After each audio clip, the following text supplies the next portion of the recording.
കേന്ദ്ര ജലവിഭവ കേന്ദ്രത്തിന്റെ പഠനങ്ങൾ ആശങ്കാജനകമാണ്. കേരളത്തിലെ 39 നദികളിലും പഠനം പൂർത്തിയായി.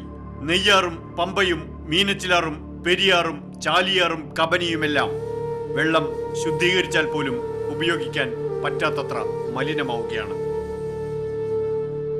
കേരളത്തിലെ 44 നദികളിൽ ഏതാണ്ട് 39 നദികളുടെ പഠനം പൂർത്തിയാക്കിയിട്ടുണ്ട്. അതിൽ സർഫസ് വാട്ടർ, ഗ്രൗണ്ട് വാട്ടർ, അങ്ങനത്തെ എല്ലാ അതിനകത്തുള്ള ക്വാളിറ്റി ആസ്പെക്റ്റ്, ബയോളജിക്കലായിട്ടുള്ള കാര്യങ്ങൾ, ഇങ്ങനെ പല ഘടകങ്ങൾ ഉൾപ്പെടുത്തിയിട്ടാണ് ഈ പഠനം നമ്മളിപ്പം പൂർത്തിയാക്കി റിപ്പോർട്ട് പബ്ലിഷ് ചെയ്തിരിക്കുന്നത്.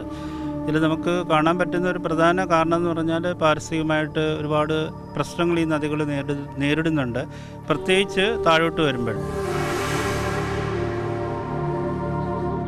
വയനാടും ആലപ്പുഴയും കൂടുതൽ ദുരിതത്തിലാവും. വയനാട്ടിൽ 37%, ആലപ്പുഴയിൽ 22% മഴ കുറവായിരുന്നു. വയനാട് ഊഷരമാവുകയാണ്.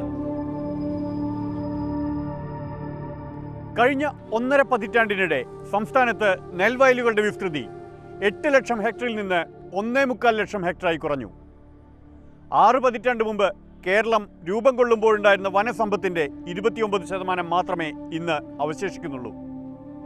നീരുറവകൾ വറ്റുകയാണ്, ഭൂഗർഭജലവും.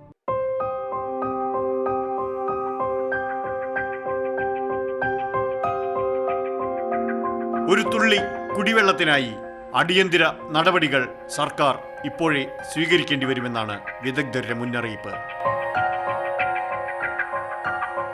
കേരളത്തിലെ എല്ലാ അർബൻ ഏരിയാസിൽ നിന്നും വരുന്ന ഡ്രെയിനേജ് ഔട്ട്ലെറ്റ് പുഴയിലേക്കാണ്.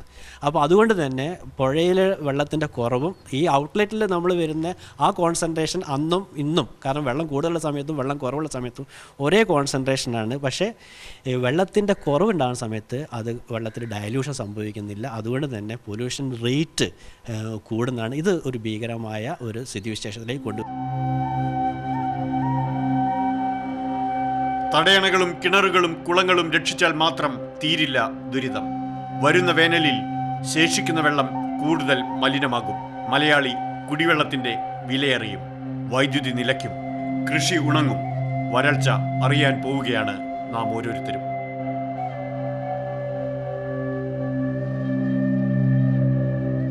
കെ മധു, മാതൃഭൂമി ന്യൂസ്, കോഴിക്കോട്.